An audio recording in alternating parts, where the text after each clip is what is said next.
All right, got Scal, got Perk, got Eddie House with us now. And Perk, I'm going to start with you. The way you see it, what's ailing the Celtics right now, and how do you fix it? Well, one, you got to stop letting guys come in and have these, monster nights. You think last night, no Jalen Brunson, you think the Celtics got it in the bag, then all of a sudden, Emmanuel quickly come out and give them their work. And then you look at against the Nets, 38-piece from Mikal Bridges, and you're sitting up here saying, where's the sense of urgency? If you have Jaylen Brown, you got Jason Tatum, you have Marcus Smart, you have Derek White, you have Grant Williams, you have all these different pieces that's supposed to be elite wing and guard defenders. There's no way that you shouldn't be locked in. There's no way that guys should just be coming in and getting what they want on the perimeter and doing whatever the hell they want on the offensive end and tearing the Celtics up. That's what they need to fix, their defensive mindset. Yeah, and we saw them play with some sense of urgency at the end of that game against the Knicks when they're trailing to get back into it. That's part of the inconsistent we talked about. Scal, how are you feeling? It's less than 24 hours from last night's game. I mean, for me, it's like Perk and Eddie, you guys were there in 09. Like, we went in every game knowing that we were the hunted. Everyone came after us, and we just did our thing. We knew what we had to do every night. We held each other accountable. I feel like we weren't getting up by 20 and then thinking, all right, let's go get our own. That's not how that team operated. So when you are the team, and the Celtics are the team, when you're like that, you got to understand you're getting everyone's best shot. Every one of the games is on national television. Everyone's trying to make their mark. Emmanuel quickly is going to make $50 million off of last night's game.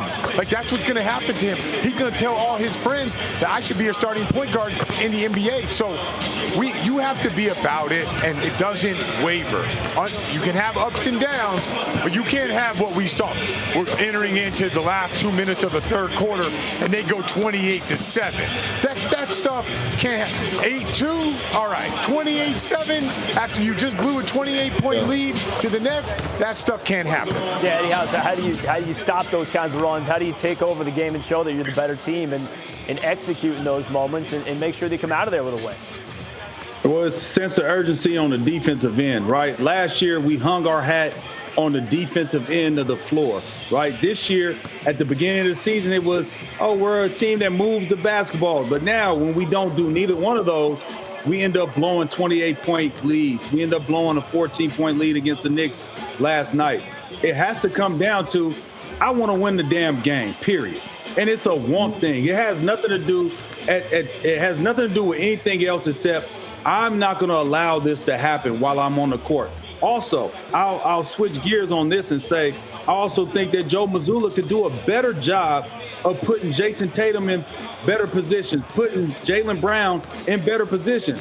We seen a piece yesterday where Dennis Scott did an interview with Jason Tatum, and what did Jason Tatum say? My favorite place to get the ball is in the post because I can see the defense. I can spin real quick, get to the basket. I can make a pass if they're double teaming. I can see everything, or I could go one-on-one, and because of my height, I could get to my shot, and it's an effortless shot because I'm most of the time bigger than my opponent. When I heard that, I was going crazy because I said I've been asking him to do that for the longest. So when your star player is telling you where he likes to get it, you got to find a way to make sure he gets that ball there a bunch of times. And I'm talking about just at least 8 times a game, and that's only twice a quarter. Perk, as someone who, in the locker room, if you're in the locker room after last night's game, what needs to be said amongst teammates after a loss like that, considering it was the second one of its kind? Well, it's not a damn thing to talk about. You done enough talking. It's about your actions at this point. And speaking of talking, right, so Joe Mazzulla said it's 17 games left in the season. These 17 games are pretty much important, in my opinion, especially when you're a team that's trying to build going into the postseason. You without Robert Williams, you don't know when he's going to return, and you don't know how he's going to look when he returns. And now you're trying to figure out, okay, what is my lineups? Now I'm trying to get better as a coach. Now, like Eddie said, I want to put guys in position to be successful. So these 17 games, it is something to be concerned about these last couple of games because you only got 17 left. And we're starting to see high quality, great basketball around the league because you know why? The playoffs has already started because of the addition of the play-in tournament. So with that being said, teams are trying to find their identity and establish their identity, establish rotations, mix up rotations, and form to get ready for the postseason because 17 games is not a lot of games to go. Sooner or later, we're going to be right in the thick of things. And when you look at the Eastern Conference, which is the better conference, the Milwaukee Bucks got stronger, James Harden and Joel Embiid is playing better, and damn, the New York Knicks are balling out of control right now. This is a big carry on because Perk is exactly right. Now, all these good teams have their identity except for the Celtics, who are supposed to be the odds-on favorite to win a championship, odds-on favorite to get back to the finals. We were supposed to have Banner 18. We're supposed to have the parade. So carry on, Perk. You know what's crazy is that, Tom, I can't even come on here and have fun today. Seriously, because what the Celtics don't realize is this, and Eddie could tell you this, the organization is forever in our hearts. When we think of the Celtics, like this is family to us. So when they lose, it actually affects us because when we go out and we're about our everyday life, we got to hear, hey, what's wrong with your Celtics? You see your Celtics, you see them doing this, man, you see them doing this. And it's draining because you know why it's so draining? It's one thing to be in denial about the Celtics, but it's another thing to watch this team have the talent, have everything and more, have the experience now because they made a run to the finals, knows what it takes, know when they need to be playing their best basketball. Just last year around this time, the Celtics was the hottest team in the league. If they don't think that mattered going into late March and early April on into May, they're fooling themselves. There was a prime example that after the All-Star break, when it matters the most, let's start playing our best basketball and continue to build night in and night out. Well, Perk, let me ask you this then. Can they turn it around? I mean, you look at what the schedule's got ahead here, right? I mean, you're on the road against Cleveland. You got a home game on Wednesday, and then it's 6 straight road games. Do you see them being able to turn things around and getting back to feeling good about things the way they did a year ago on their way to the NBA Finals? They can, but they got to change their mindset. And I want to hear what E. House got to say about this, but I don't want to hear in the post. I don't want to hear in the interviews them talking about, we don't have no concerns and nothing to worry about and you playing this brand of basketball. Like, that's concerning to me. I want to hear some passion like, nah, this is what we doing. We got to clean this up. I need somebody to say that. And I just want to hear what E. House got to say about that because that's the way I feel. Yeah, and I'm with you, Perk, on this.